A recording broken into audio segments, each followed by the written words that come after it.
देखिए, अगर कुछ घातांकीय संख्या दी गई हो और उन्हें हमें गुणा करना हो, क्या करना हो, गुणा करना हो या भाग करना हो या जोड़ना हो या घटाना हो, तो उस पर कैसे हम लोग संक्रियाएं करते हैं, उस प्रकार के सवालों को कैसे हल करते हैं, उसके कुछ नियम हैं। चलिए उसको हम बताते हैं। तो मान लीजिए समान आधार की दो संख्याएं हो और उनके घातांक अलग अलग हो, उन संख्याओं को गुणा करना हो, तो कैसे करते हैं उसके लिए नियम है। नंबर एक, a to the power m into a to the power n, और this is equal to a to the power m plus 2n, sorry m plus n। इसका मतलब समझिए कि नहीं समझिए? समान आधार के दो घातांकीय संख्या हैं जिनके घात अलग अलग हैं, अगर उनको गुणा करवाना हो तो उनके घात को आपस में जोड़ देते हैं। उदाहरण के लिए हम बता दें आपको, जैसे 3 पर घाता 5 गुणे 3 पर घाता 6, अगर इसको हमें हल करना हो तो क्या करेंगे, इसी नियम का पालन करेंगे, क्योंकि इनके आधार समान हैं और घात अलग अलग हैं। तो समान आधार को एक बार हिट कर उनके घात को आपस में जोड़ देते हैं, तब कितना हो जाएगा, 3 पर घाता 5 11।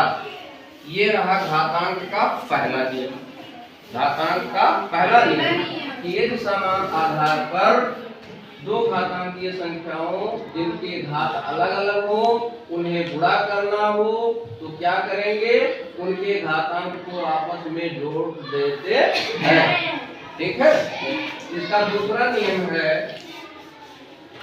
कि यदि समान आधार के अलग अलग घातांक वाली संख्याओं को आपस में भाग करना हो तब क्या करेंगे, उनके घातांक को घटा देते हैं। क्या करते हैं, घटा देते हैं।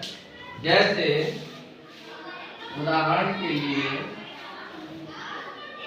5 पर घाता 7 भागा 5 पर घाता 3, इसमें आधार दोनों के समान, घात अलग अलग है। संक्रिया कौन सी करनी है, भाग की। कौन सी संक्रिया करनी है, भाग। तो भाग में हमने क्या बताया नियम, घात आपस में घट जाते हैं, घात आपस में घट जाते हैं। यानी 5 पर घाता 7 ऋण 3, तो हमें मिलेगा क्या, 5 पर घाता 4। ये रहा घातांक का दूसरा, घातांक का दूसरा नियम। चलिए घातांक का तीसरा नियम बताते हैं। यदि किसी संख्या पर घात के ऊपर घात हो, घात के ऊपर घात हो, तो उसके घातांक को आपस में गुणा कर देते हैं। उसके घातांक को आपस में गुणा कर, यानी a to the power m और into n means a to the power mn। इसका मतलब क्या हो गया कि अगर किसी संख्या के घात के ऊपर घात हो तो जो दोनों घात हैं उनको आपस में गुणा कर देते हैं। जैसे एग्जाम्पल के लिए हम कह दें 7 पर घाता 2 और सबका घाता 3। बात समझे नहीं समझे? ये घात के ऊपर घात है तो इसको हम ऐसे लिखेंगे 7 पर घाता 2 गुणे 3।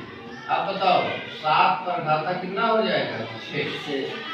ये रहा घातांक का तीसरा नियम। क्या रहा, यदि किसी संख्या के घात के ऊपर घात हो तो उनके घातों को आपस में हम लोग गुणा करते हैं। जैसे 7 पर घाता 2 पर घाता 3 था, तो हमने क्या किया, 7 पर घाता 2 गुणे 3 कर दिया।